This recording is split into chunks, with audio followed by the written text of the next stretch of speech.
जगमोहन दास जी बंसीपट से। राधे राधे। महाराज जी, आप लिख रहे हैं कि ये अभी अभी घर गृहस्थी छोड़कर आए हैं, संन्यास लिए हुए 1 ही महीना हुआ है। मैं अपनी पत्नी और बच्चों को छोड़कर आया हूँ, पत्नी की सहमति से संन्यास लिया है। महाराज जी, मैं ये पूछना चाह रहे हैं कि मैंने संन्यास लेकर अपनी पत्नी और बच्चों को छोड़कर कोई गलती तो नहीं की? ऐसा लग रहा है क्या तुमको?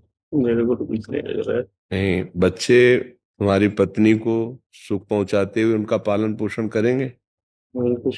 है, मैं तो कुछ नहीं कर सकता हूँ बेटे। नहीं, मैं कह रहा हूं कि अपनी पत्नी को अपने बच्चों को सौंप के आए हो, बच्चे उनकी सेवा करेंगे, उनकी आपके प्रति अनुमति कि आप जाओ और संन्यास ले लो। मैं उनसे मत लेके आया हूँ, है, लेके आया हूँ उनसे। अब आप उनका चिंतन छोड़ दीजिए और उनका प्रश्न छोड़ दीजिए। नया जन्म हुआ, मानो संन्यास लिया, अच्छा है, शास्त्र सम्मत है। चौथी अवस्था में ऐसा है कि यदि पत्नी साथ चले तो उसको, यदि वो नहीं चलना चाहती तो उससे अनुमति लेकर उसकी व्यवस्था करके भगवान के मार्ग में जाया जा सकता है। तो अब आप आ गए हैं, पर है बड़ा कठिन, क्योंकि मोह का त्याग करना बहुत कठिन है। बाहर से वेश परिवर्तन कर लेना सहज है, पर मोह, अंदर से मोह का त्याग करना बहुत कठिन।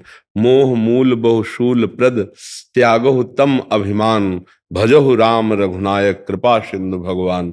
जब तक मोह है, मोह गए बिनु राम पद होई न दृढ़ अनुराग। अंदर ही अंदर खोखला करता जाएगा आपको, यदि भजन में मन नहीं लगाओगे। मोह का एकांत में रोना आएगा, पत्नी की याद करके, बच्चों की, भले वो चाहे पीटे हों, लेकिन बच्चों की याद करके, बच्ची की याद करके। ये वैराग्य बहुत कठिन है, अंदर से संभाल लो। नाम जप करो तो संभल जाओगे, नहीं महीना 2 महीना 4 महीना में उनको देखने की इच्छा होगी, फोन से बात करने की इच्छा होगी, मिलने की इच्छा होगी, सब किया करा मिट्टी हो जाएगा। हमारी स्पष्ट बात समझ रहे ना? प्रथम कॉलेज में अभी स्टूडेंट हो इस मार्ग में, तो इसलिए ये खोखला कर देगा अंदर, ये यदि नाम जप नहीं चलेगा तो। और नाम जप चलाया और भगवान का आश्रय सोच लिया कि मेरी दृष्टि में सब खत्म, अब मेरा कोई नहीं, न कोई पत्नी न कोई पुत्र, कोई मतलब, ये भेष धरने के बाद अब कोई नहीं। पर अनुमति तक सबका था, अनुमति के बाद फिर नहीं। इसके बाद सूचना आती है तो और आप व्यथित हो जाते हैं, तो आप फिर वो समझ लीजिए, न व्यवहार के रह गए न परमार्थ के रह गए। ऐसे न वैसे रहे मजरेडो, पाछलियो जो करी निर्भाषित। नहीं, अब मृत्यु का वरण करो और शांत भाव से निरंतर नाम जप करो।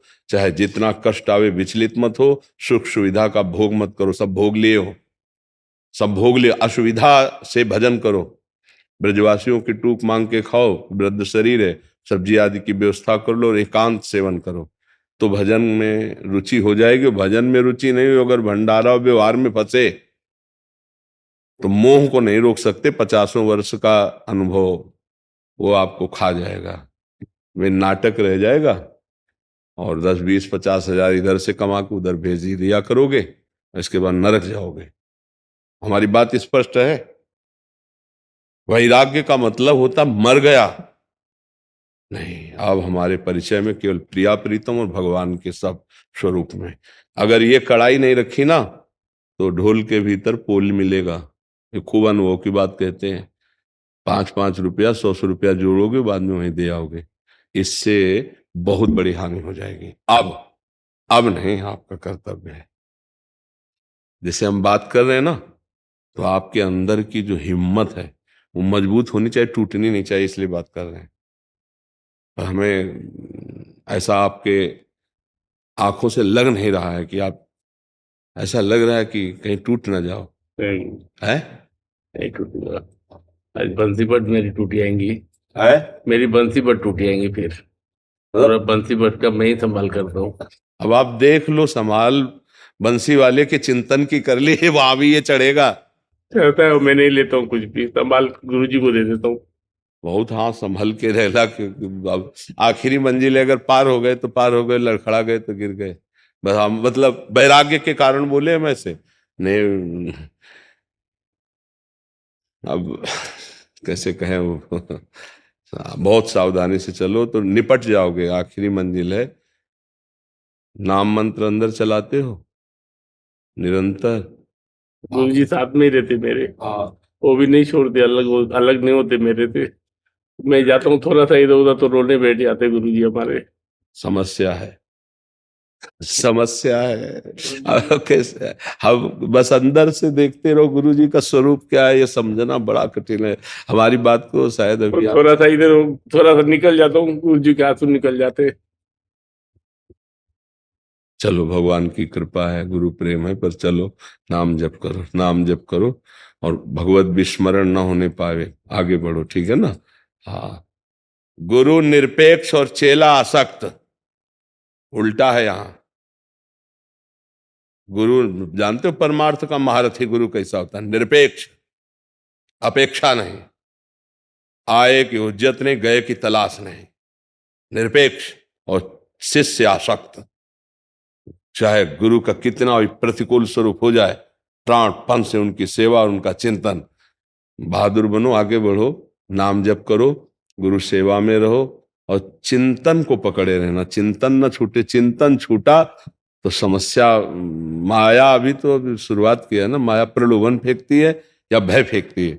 दो में कोई न कोई एक काम कर जाता है, अगर काम न कर पाया तो फिर भूमिका बदल जाएगी, फिर हृदय में स्थिति आ जाएगी। ठीक है, खूब नाम जप करो, भगवद आश्रित रहो, और परिवार से अब ये सोचो मत कि अपराध बनाए कि नहीं, नहीं, कोई अपराध नहीं, क्योंकि भगवत मार्ग में आपने सम्यक व्यवस्था कर दी।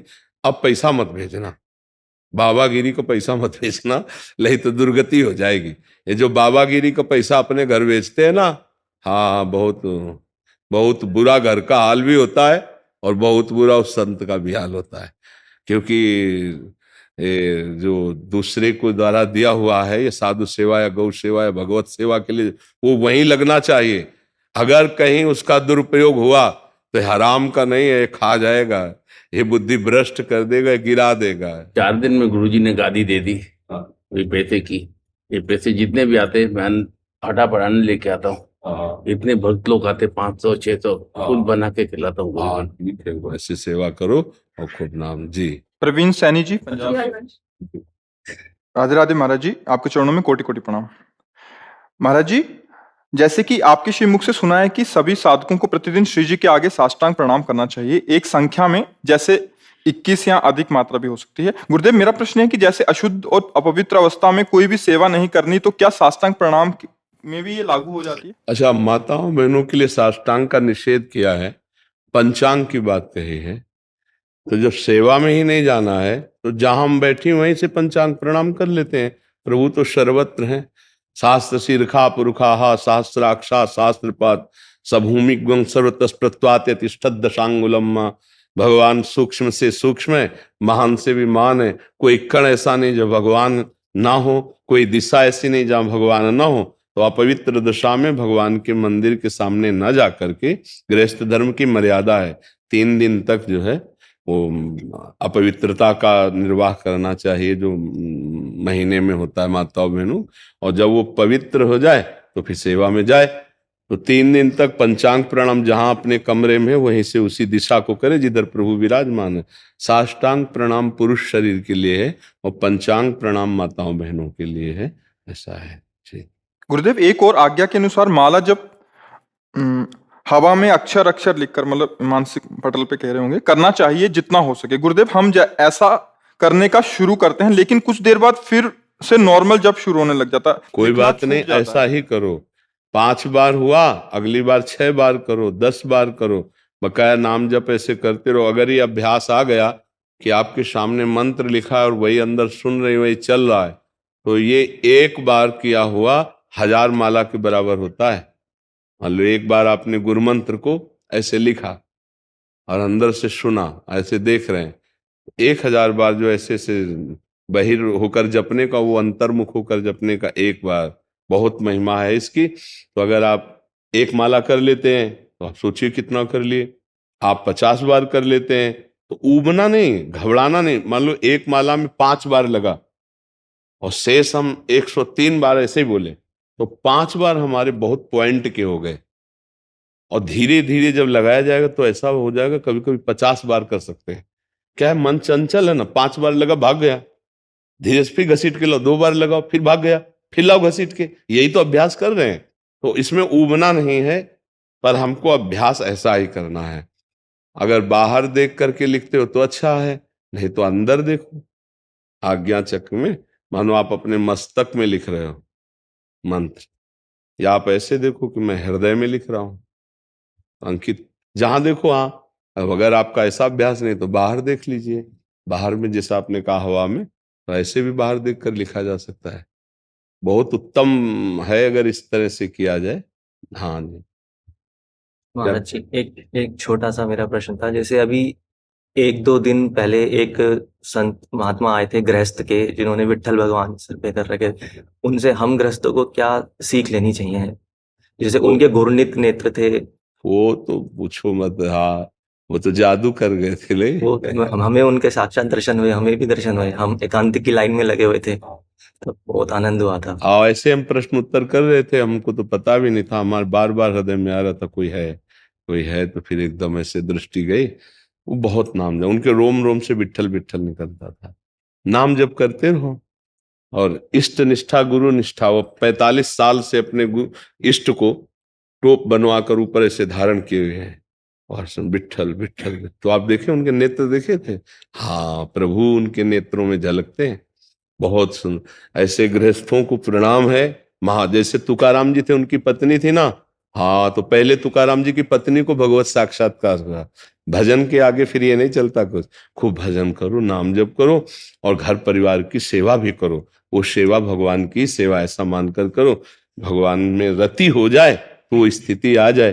वो किसी क्रिया से नहीं आती, वो रति से। हाँ, वो रति से आती है। वो नाम जो मिला है ना, वही रति प्रदान करेगा। हाँ, हमारी जिभ्या बार बार उसी नाम को। देखो भाई जी हनुमान प्रसाद पोद्दार जी गृहस्थी तो थे, पीपा जी सीता सहचरी गृहस्थ से ही तो, चिदरानी जी चीदर जी इतने महान महान संत देखो ना गृहस्थी। तो इसलिए हम नाम जप पर ज्यादा ध्यान दें। नाम जप से ऐसी स्थिति आने लगती है, और भगवान कृपा करते हैं तब ऐसी स्थिति आ जाती है। जब हम बार नाम जप का मतलब बार बार पुकारना, हम उनको पुकारेंगे तो कृपा तो करेंगे ही ना हम पर। जैसे किसी का कोई नाम हम पुकारे तो ऐसे नहीं हो जाएगा। तो जब हम राधा राधा करते तो श्री जी हमारी तरफ देखते हैं, कृष्ण कृष्ण कहते तो प्रभु हमारी तरफ देखते हैं, और वो देख लेंगे, हमारा कल्याण हो जाएगा, हमारा मंगल हो जाएगा। राहुल महाजन जी, राधे राधे। महाराज जी आपके चरणों में कोटि कोटि प्रणाम। महाराज जी, पुरुषार्थ और परमार्थ में क्या अंतर है? परमार्थ का ही तो पुरुषार्थ होता है। चतुर पुरुषार्थ शास्त्रों में वर्णन किए गए। धर्म, अर्थ, काम, मोक्ष, इन चार को पुरुषार्थ कहा गया है।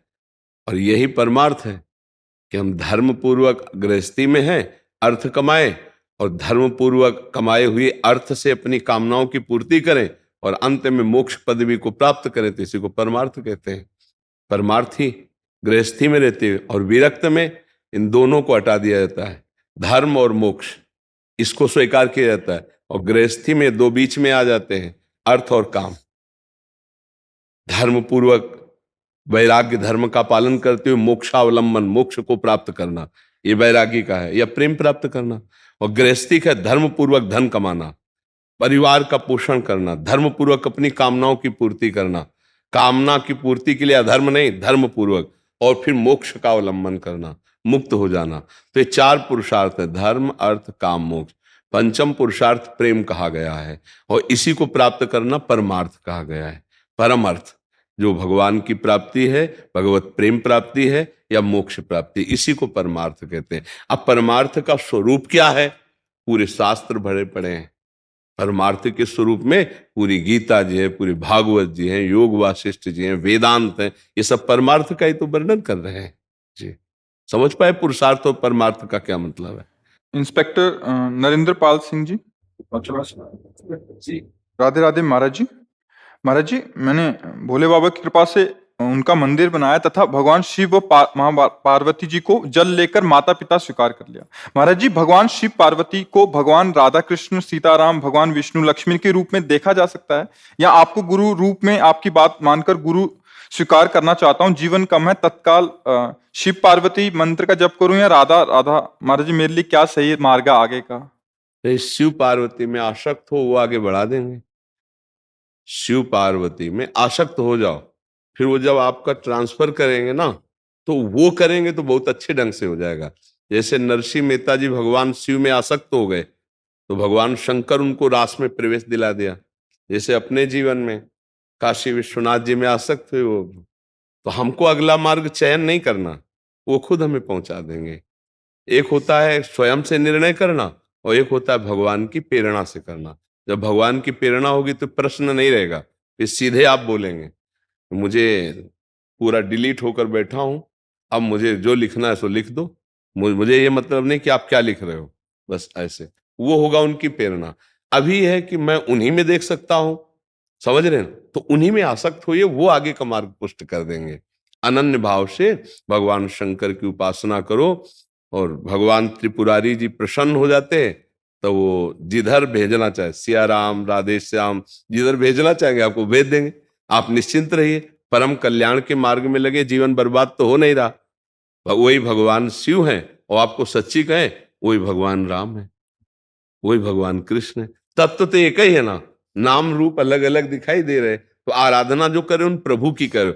रसास्वादन में थोड़ा अलगाव है, रसास्वादन में अलगाव है, तत्व तो एक ही है। आप उनमें लगे रहिए, वो अपने आप मार्ग प्रशस्त कर देंगे। ठीक है। रमेश शर्मा जी, राधे राधे महाराज जी। महाराज जी, जब से आपका सत्संग सुन रहा हूँ महाराज जी, मेरे अंदर काफी बदलाव आया है महाराज जी। फिर भी दूसरों के साथ द्वेष बार बार आ जाता है महाराज जी, इसे मैं तो अब द्वेष ना आवे किसका प्रश्न है? द्वेष ना आवे ऐसी स्थिति तो बहुत ऊंची स्थिति होती है। अद्वेष्टा सर्वभूतानां मैत्रः करुण एवच निर्ममो निरहंकारा सम दुखा सुखा सम, ये तो सिद्ध पुरुष की स्थिति होती है। अब हमको बचना है, जिससे हमारा द्वेष होता है हम मन से विचार करें कि इनके अंदर जो भगवान बैठे हैं, हम उनको प्यार करते हैं, उनको प्रणाम करते हैं, हम इसे मतलब नहीं रखेंगे। अब अंदर से जो जलन हो रही है उसको वाणी से ना बोलो तो उसका कोई पाप नहीं माना जाता और वो शांत हो जाती है। तो अब ऐसी स्थिति आ जाना कि अंदर हमारा किसी से द्वेष ही ना हो, ये तो बहुत ऊंची स्थिति है। तो इसलिए नाम जप करो, और जब किसी से द्वेष हो तो गुस्सा मत होइए, मौन धारण कीजिए और अंदर से प्रणाम करके हट जाइए, उससे मतलब मत रखिए, नहीं तो फिर क्रोध आ जाएगा। द्वेष से फिर क्रोध का, और क्रोध में फिर हम भूल जाते हैं क्या बोल रहे हैं, क्या करना चाहिए, फिर हमारे से अपराध बन सकता है। तो हम सबको सावधान रहना, इन्हीं की बात नहीं, ये सबके अंदर है। प्रतिकूलता में द्वेष हो ही जाता है, अनुकूलता में राग होता है और प्रतिकूलता में द्वेष होता है, और ये दोनों बंधनकारी होते हैं। अनुकूलता और प्रतिकूलता, राग और द्वेष, ये दोनों बंधनकारी होते हैं। तो हम समतुलता को धारण करें, ना अनुकूल न प्रतिकूल, न राग न द्वेष, सम में मेरे प्रभु हैं। अनुकूल हुआ तो प्रभु दुलार कर रहे हैं, और प्रतिकूल हुआ तो हमारे प्रभु हम पर कृपा कर रहे हैं। कोई हमारा पाप है उसका नाश हो रहा है, जो हृदय में जलन हो रही है, जो ऐसा कटु व्यवहार कर रहा है, भगवान क्षमा करो, कृपा करो, और उससे दूर हो जाए, नया अपराध न करे, उससे लड़ाई झगड़ा करके अंदर का द्वेष जो है वो मिट जाएगा। बस वाणी से ना बोलो, और प्रक्रिया हमारी ऐसी कोई ना बनने पावे जो प्रतिक्रिया हो कि भाई अब हमको इसके प्रति ये करना है, ये करना है, ये ऐसा ना आने पावे, ऐसी कोई क्रिया ना होने पावे, वो द्वेष शांत हो जाएगा। और उत्तम बात है, जो आपसे ना बोले, आपसे द्वेष करे, आप उससे बोलो, प्यार से बोलो, वो आपका उपहास करेगा। और अगर आप ऐसा कर ले गए तो उनके अंदर जो बैठे हुए भगवान है वो आपको उन्नति कर दे, अध्यात्म की उन्नति। सहनशील, आशय उदार, धीरज सहित विवेकी, धैर्यवान, विवेकवान, सहनशील, और वो तो जलता ही रहेगा। तो हमें लगता है हमें अपनों को बचाकर उन्नति प्राप्त करनी, अध्यात्म उन्नति, कि द्वेष करने वाले पर भी द्वेष न हो, वो क्रोध दिलाए फिर भी हम क्रोध न करें, वो हमको अपवित्र भाषण, गाली आदि दे रहा है, हम मुस्कुरा के चल दिए, ये बहुत बड़े बलवान की स्थिति होती है। और ये तभी होगा जब नाम जप करेंगे। खूब नाम जप करो, सत्संग सुनो, बहुत बढ़िया कृपा है भगवान की कि आप पकड़ पा रहे हो, अंदर के बातों को पकड़ पा रहे हो, बड़ी कृपा होती है। नहीं, कौन देखता है इस विषय में, जो मन में आया सो कर रहे, कौन देख रहा है, बहिर्मुख सब घूम रहे हैं, अंतर्मुख होकर ये बातें देखना भगवान की कृपा का है। और अवस्था धीरे धीरे वृद्धावस्था है तो नाम जप जरूर कीजिए। करते हैं आप? क्या करते हैं? कौन सा नाम जप? मंत्र, हाँ, मंत्र मत बताना। महादेव, खूब जल चढ़ाते महादेव जी में रोज? हाँ बस। नेत्रपाल सिंह जी ग्वालियर से, राधे राधे। जय श्री राधे महाराज जी। महाराज जी, मैंने 2001 से भगवान गणेश जी की पूजा 5 साल तक की। उसके बाद हमें कोई एक स्वामी जी का नाम लिखा है कि दर्शन स्वप्न में हुए और उन्हीं को अपना गुरु मानकर हमने 2006 से आर्मी में होने के बावजूद शिव मंत्र का लगातार जप किया। महाराज जी, मुझे स्वप्न में कई साधु महात्माओं के दर्शन होते थे, लेकिन कुछ समय से अब नहीं हो रहे। तो क्या कोई हमसे दोष बन गया है जो हमें समझ नहीं आ रहा, और मेरे अंदर समानता का भाव आता है, ऐसा लगता है कुछ है ही नहीं। कृपया, इनके अंदर ऐसा भाव आता है कुछ नहीं है, मतलब समानता, सब एक ही है, शायद ये कहना चाह रहे हैं, वही है। हाँ, तो कुछ है ही नहीं, एक ही है। बढ़िया। परेशानी क्या है फिर? नहीं, उसमें जो पहले मुझे संत महात्माओं के दर्शन हुआ करते थे महाराज जी, वो अभी नहीं होते हैं। कोई बात नहीं, तो मुझे लगा कुछ नहीं नहीं, कोई बात नहीं, एक ही है। जब एक ही है, फिर अब जो दिखाई दे रहा है वो एक ही है, फिर प्रश्न उत्तर खत्म हो जाता है। जब ये अनुभव हो जाता है ना एक ही है, तो कोई प्रश्न नहीं रहता। और आगे बढ़ो, अभी एक की अनुभूति में आओ। हाँ, जिधर दृष्टि जाए चर अचर में, मत्ता परतरम नान्यत किंचित अस्ति धनंजय, मेरे सिवा कोई नहीं, उनमें सब में भगवान के दर्शन करो। जो भी भाव बनाए भगवान का, जो भी भाव, स्त्री में, पुरुष में, बच्चे में, जड़ में, चैतन्य में, पापी में, पुण्यात्मा में, सब में। विद्या विनय संपन्ने ब्राह्मणे गविहस्तनी सुनीचय सुपाके चा पंडिता समदर्शिना। सर्वत्र एक भगवान को जो देखता है, एक तत्व को देखता है, वो पंडित है, वो ज्ञानी है, वो महात्मा है। ऐसा श्री भगवान कह रहे हैं, वासुदेवा सर्वमिति सा महात्मा से दुर्लभा। बहुत अच्छा है, वही परम सत्य है, उसी को प्राप्त करना है। तो उसी को सब जगह देखो, अपने में भी और बाहर भी, दूसरा कोई है नहीं, एक ही है। बड़े बड़े संतों को ये अनुभव, मीरा जी यही तो कह रहे, मेरे तो गिरधर गोपाल दूसरो न कोई, दूसरा है ही नहीं, बस गिरधर गोपाल दूसरो न कोई, कोई दूसरा है नहीं, सर्वत्र मेरा गिरधर गोपाल विराजमान है। समझ पा रहे हैं आप? हाँ, इसी में आनंदित रहिए और अपने भाव जनसाधारण के बीच में व्यक्त ना करें, नहीं तो उपहास होगा, क्योंकि स्थिति को सबको पता नहीं रहता ना। और हर समय भगवत चिंतन करने का अभ्यास, मंत्र है जो है, गुरु मंत्र है जो नाम है, उसको चिंतन करते रहिए और सर्वत्र समान भाव रखिए। दुख सुख में, मान अपमान में, निंदा स्तुति में, लाभान में, अपने पराये में समान भाव रखते हुए, जीवन मृत्यु में भी समान भाव रखते हुए, तब वो एक तत्व को प्राप्त हो जाता है, वही मुक्त हो जाता है। ठीक है ना जी? सब कुछ है, दिमाग में दुख भरा है। अब दिमाग के दुख को न पैसे से दूर किया जा सकता है और न किसी सहयोग से, विचार के द्वारा। अब वो विचार ही पॉजिटिव कहाँ से आवे? अब विचार तभी आएंगे जब चरित्र ठीक होगा, नाम जप होगा, आहार ठीक होगा, तो सब सुविधाएं। लेकिन दिमाग का दुख जो है, विचार का जो दुख है, जो नकारात्मक सोच का दुख है, उसको दुख। आज सब सुविधाएं हैं लेकिन शांति नहीं है, सुख नहीं है, विश्राम नहीं है। देखो ना, एक दो हैं, कितने बाद में, और सब कुछ है। जिसको दूर से देख के आप सलूट मारोगे कि क्या यार जीवन है, जब वो यहाँ खड़ा होकर के रोता है तो लगता है क्या यार जीवन है।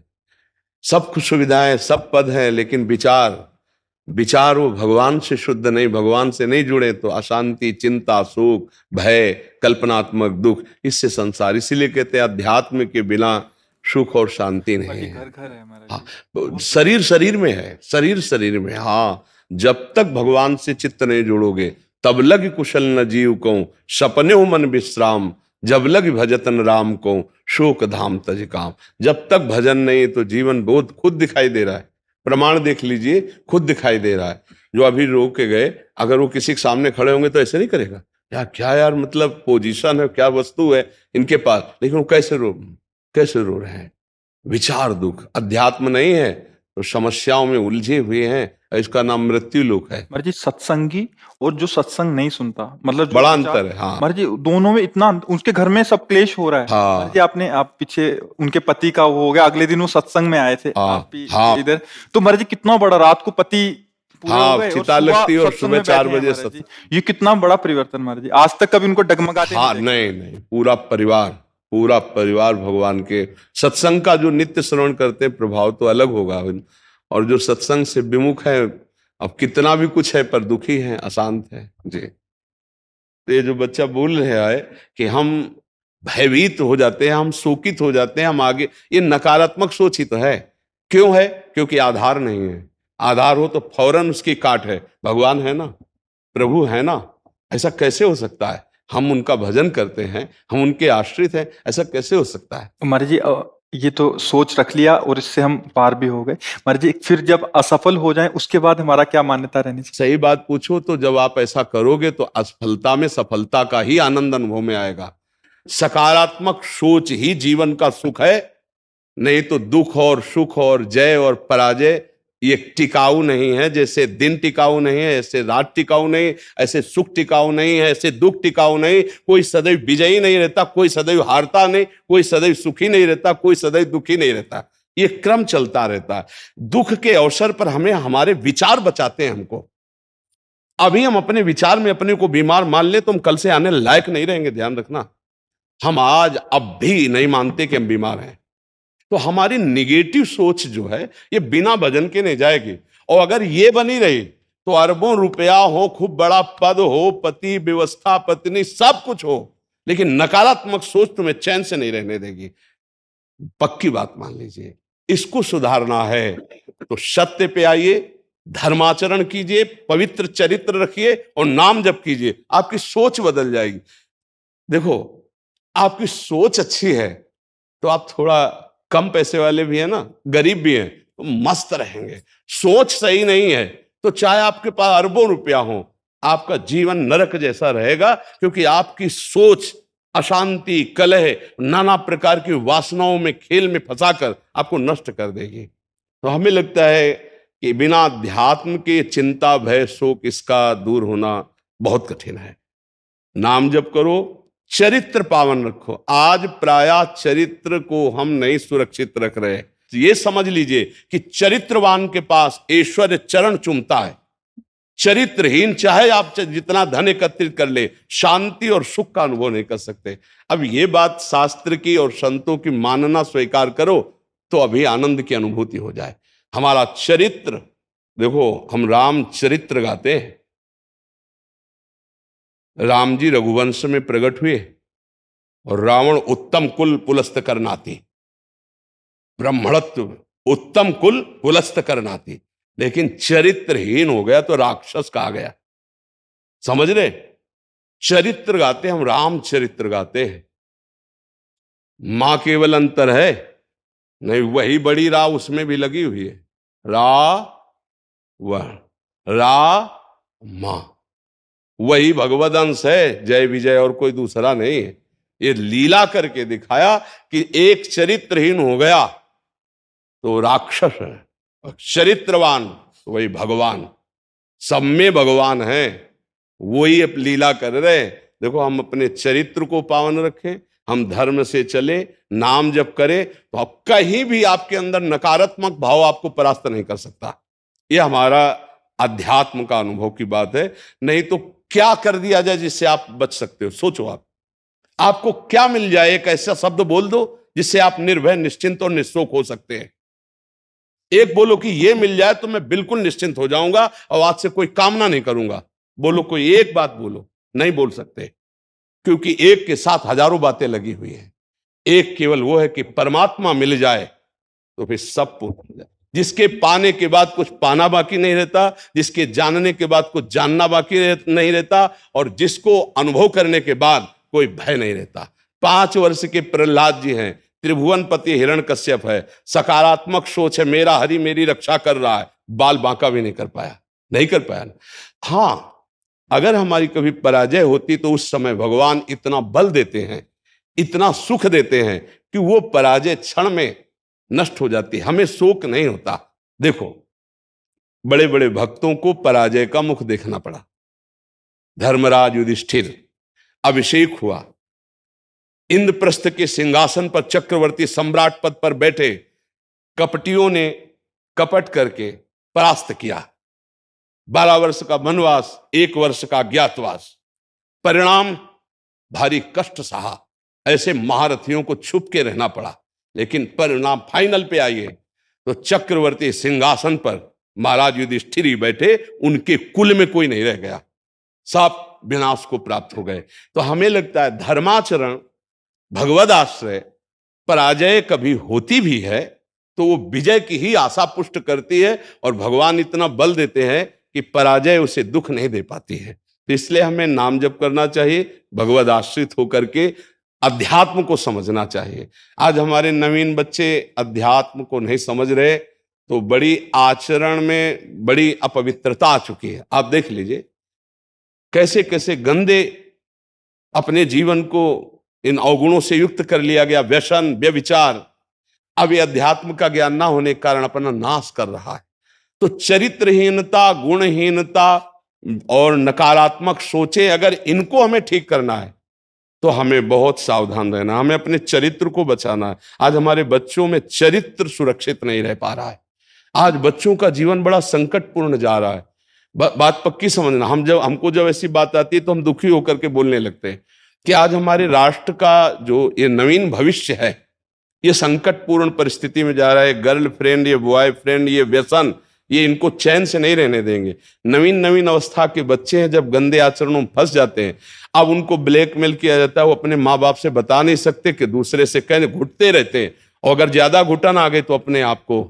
तो इसलिए हमें लगता है अध्यात्म को समझा जाए और नाम जप करते हुए चरित्र पावन रखा जाए। आपका इसमें कोई संशय? हाँ, आप अच्छे आचरण वाले बने, खूब नाम जप करें और धैर्यपूर्वक विश्वास रखें कि भगवान मेरे साथ हैं। अगर कभी ऐसी हार या पराजय या दुख आता है तो हम उसको सहने के लिए धैर्यवान रहें। हम उसमें इतना निगेटिव न सोच जाए कि हमारा जीवन से ही निराशा हो जाए।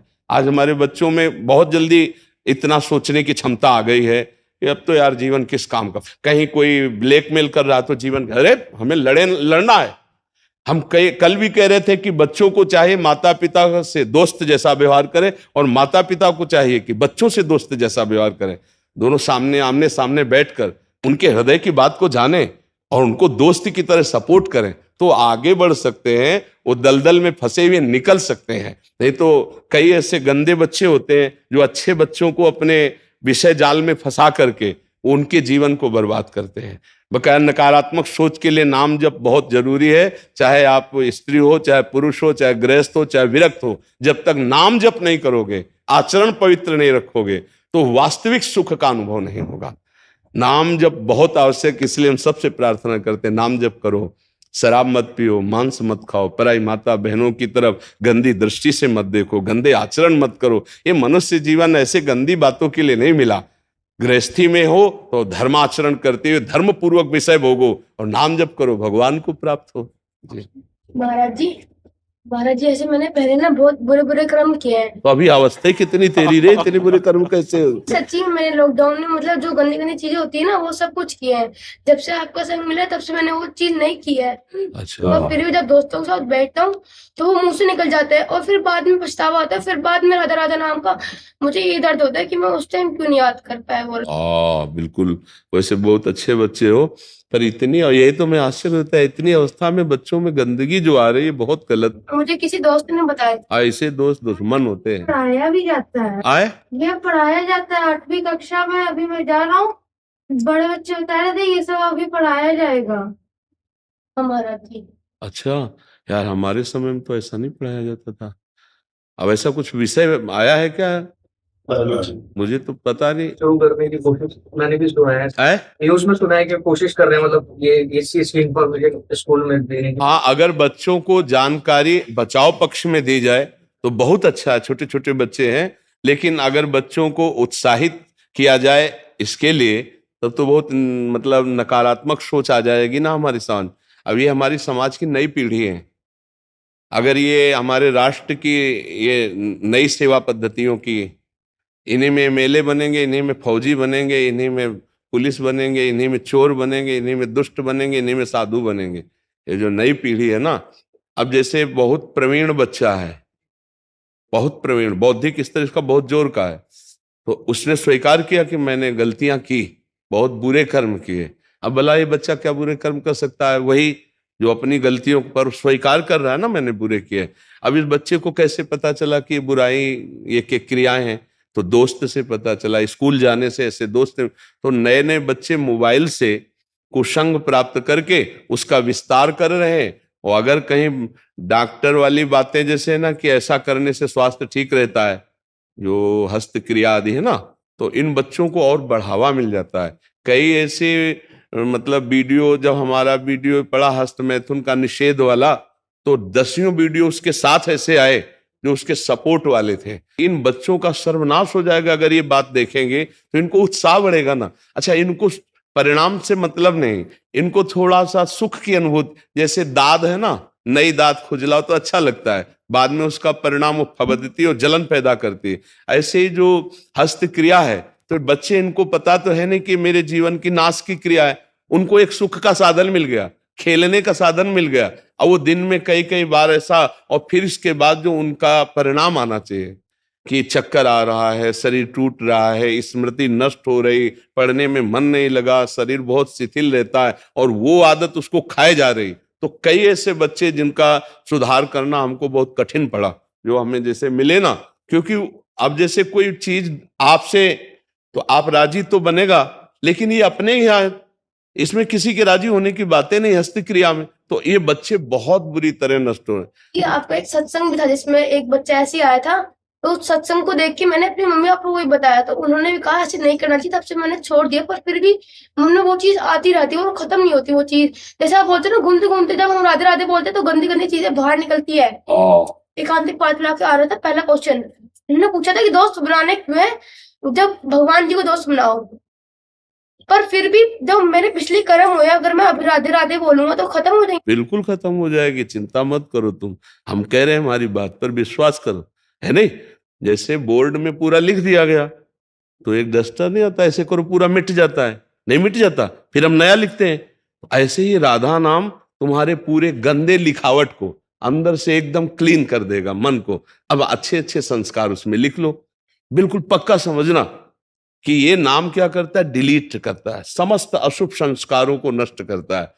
शास्त्रीय भाषा में दुर्वासना को मिटा करके सद्वासना को प्रकाशित करना, ये नाम का प्रभाव होता है। तो अब जैसे बच्चे हो तो ऐसा समझो बोर्ड पूरा हमने गंदी बात से लिख दिया, लेकिन जब उस पर उसको ऐसे करते क्या कहते हैं, हाँ, तो उसको जब हम ऐसे पोंछ दिया तो खत्म हो गया ना। तो नाम को आप समझो गंदगी बातें जो अंदर की है वो सब मिटा देगा, तभी तो संत महात्मा बनते हैं। हाँ ये जैसे बच्चे बहुत सारे ये गंदी बातें करते हैं जी, टीचरों को बताओ तो वो मतलब अच्छे होते हैं पढ़ने में वो बच्चे, तो टीचरों को बताओ तो टीचर हम ही लोग को गलत साबित करते हैं। नहीं बच्चा, तुम ये बात मत मानना, थोड़े दिन की पढ़ाई की अच्छाई उनकी जो बुराई उनके साथ लग गई वो उनको नष्ट कर देगी। वो आगे चल करके बहुत ही हीन प्रकृति वाले बन जाएंगे, वो कोई न कोई व्यसन करने लगेंगे, कहीं न कहीं गंदे आचरणों में फंस करके भगवान को कहने लगते हैं उल्टा। हाँ बच्चा, क्योंकि उनको के बारे में कि महाराज जी अभी एक फिल्म भी आई थी, उसमें ये दिखाया गया है, ये फिल्म फिर ये बात कोर्ट तक पहुंचा, कोर्ट उसको सही माना, डॉक्टर सही माना, मूवी का नाम था ओ माय गॉड, और डॉक्टर ने सही माना और जज ने सही बोला। अब हम लोग भी कंफ्यूज करते हैं जो क्या सही है क्या गलत है, तो हम लोग ऐसे पापी नहीं। हमको एक बात बताओ कि सबकी हम सही बात मानते हैं, लेकिन खुद के अनुभव की बात बताएं। यहाँ हमारे पास दसियों बच्चे ऐसे आ चुके हैं जो हस्त मैथुन का शिकार होकर मृत्यु का वरण करने के लिए तैयार हुए हैं। एक पुलिस ऑफिसर आई थी, उसका लड़का देखा था, वो चीख के कह रहा था कि बस मैं किसी हालत में नहीं हूं, आपका प्रवचन सुनकर मैं केवल अपनी जान बचाने के चक्कर में, मेरा मन हर समय कहता सुसाइड कर लो। महाराज जी, जो आपकी वीडियोस चलती ना, कम से कम 2000 से ज्यादा ऐसे कमेंट्स होंगे महाराज जी कि हम अपने जीवन बर्बाद कर लिया, तो वो जो प्रमाणित कर रहे हैं। अच्छा, अभी प्रेजेंट में हम आपको, एक लड़का 12 वर्ष का है और उसको यही आदत गंदी बच्चों से हो गई, और वो कई बार, अब उसकी हालत ये है कि उठना बैठना सोना जागना सब उसका शिथिल है। जब उस पर दृष्टि डाली कि अरे इतनी अवस्था, तो उसको जब डांट के पूछा तो उसने कहा मैं ऐसी क्रिया करता हूं। अब आप बोलिए वो बालक किस काम का रह जाएगा, वो किस काम, कैसे जज कह रहा है कि सही है, कैसे कैसे एक अच्छे न्यूज चैनल पे डॉक्टर, स्त्री डॉक्टर थी, वो बोली ये सही चीज है, करो, इससे मेंटली फ्री रहोगे और ये करना चाहिए। इसे कुछ बोलते हैं उसमें वीक में एक बार करना चाहिए, वीक में ऐसे बढ़ावा दे रहे हैं आपका। हाँ, कलयुग इसी से बढ़ेगा। मैं बच गया, मेरे मामा जी के बेटे ने आपका रोज प्रवचन सुनते हैं, उन्होंने मुझे सब समझाया, उस क्रिया से उन्होंने मुझे बचा लिया। हाँ, धन्यवाद बच्चा, और तुम कभी मत करना, हम पहले कभी किया ही नहीं। हाँ बच्चा, कभी मत कर। फिर बच्चों ने मुझे बाद में बताया, तब तो मैंने उनकी बात नहीं सुनी। बिल्कुल ऐसा मत करना। जब गृहस्थी में जाना, ब्याह हो, तो पति पत्नी वाला भाव अलग है। ये गृहस्थी लायक भी नहीं रखेगा। ये कैसी महाराज जी, कमेंट्स तो दूर रहे, ये तो आपके पास आ रहे हैं, हमारे पास हजारों ऐसे जने आते हैं, यहाँ तो 50-60 जने आते हैं, हम 500 जनों से मिलते हैं। महाराज जी, इतना बुरा हाल है आज युवा पीढ़ी का हस्त मैथुन आदि क्रिया से, और एकदम बर्बाद। और ऐसा ही नहीं महाराज जी, जीवन मतलब कह रहे कि हम प्राण छोड़ देते हैं अपने। मतलब अगर महाराज जी का सत्संग ना मिलता तो हम ऐसी दशा में पहुंच गए थे कि अभी निकलना मुश्किल हो रहा, इतना मुश्किल हो रहा निकलना। महाराज कॉलेज में थे तो मुझे ये बताया गया, अरे तुम नहीं करते हो, मतलब तुम कुछ लायक नहीं हो, तुम पुरुष नहीं हो, ऐसे मुझे भी कॉलेज में बताया ये गया सब है। बहुत होता नहीं नहीं नहीं, अब कैसे हम महाराज जी, कैसे इसका ना अध्यात्म का एक सब्जेक्ट होना चाहिए। हाँ, वो शिक्षा मंत्री आए थे यहाँ, जो उत्तम और मध्यम दोनों के आए थे, वो तो उनको दोनों को हमने प्रार्थना की थी। हाँ, एक दिन जब शिक्षा से जुड़ जाएगा हाँ। तो ये सारी गंदगी साफ होने लगेगी। कैसे? अच्छा हमें ये बताओ, जो बच्चे इसमें लग गए वो इतने में ही केवल टिके रहेंगे? अब हमें ये उत्तर दीजिए, वो जो 4 बॉयफ्रेंड ब्रेकअप करके 5वें के साथ है, वो जब उसका किसी पति के साथ ब्याह होगा, या वो किसी 5 लड़कियों से मिल चुका है, उसका जब एक से ब्याह होगा, क्या ये दोनों सही माने में पूरा जीवन निर्वाह कर पाएंगे? क्या इनकी तलाक बहुत जल्दी नहीं हो जाएगी? क्या ये व्यभिचार करते हुए दोनों एक दूसरे में मनमुटाव नहीं पैदा कर देंगे? क्या ये गृहस्थी हो पाएगी? क्या वर्ण संकरता रुक सकती है? क्या वो ठसक से कह सकता है कि मेरा बाप कौन है, मेरी माँ कौन है? आज का जो चरित्र चल रहा है, इसका अब कैसे धीरे धीरे घर की जो पवित्रताएं हैं, जिन बच्चों का पोषण करना चाहिए, उनका शोषण शुरू हो चुका है। क्यों? इसी के कारण, क्योंकि हमारे धर्म का शासन जा रहा है।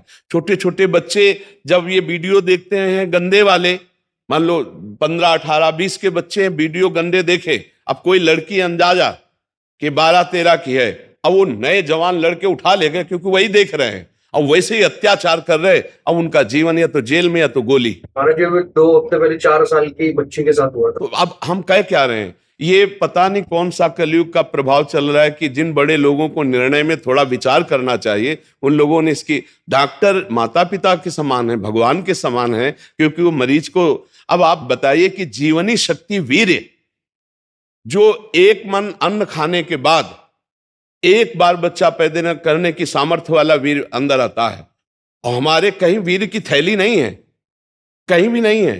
जैसे पित्त की थैली होती है, ऐसे वीर की थैली थोड़ी है। एक मनोवाह नाड़ी है, वो रक्त की मथानी है।